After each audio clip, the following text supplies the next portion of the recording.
এখন আমরা সরাসরি দুইজনে মোটামুটি হয়ে গেছি, উপভোগ করুক, এটাই আমাদের কাম্য।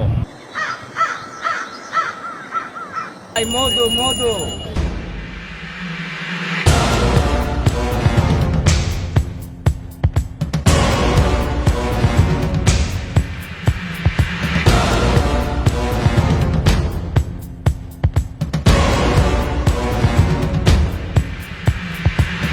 ভালো লাগতেছে আপনাদের ঘোড়াঘাটে এসে, খুব ভালো লাগতেছে।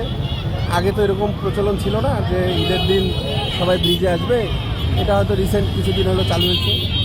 আমি চিকন মুরাদ ছিলাম, উনি মোটা মুরাদ ভাই ছিল, এখন আমরা সরাসরি দুইজনে মোটা মুরাদ হয়ে গেছি।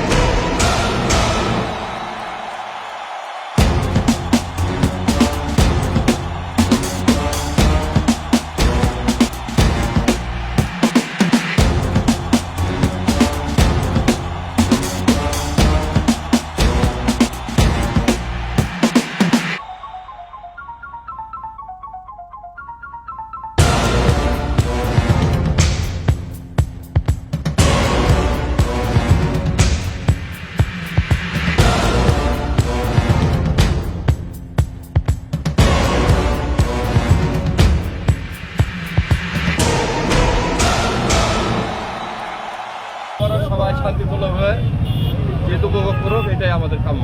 ধন্যবাদ।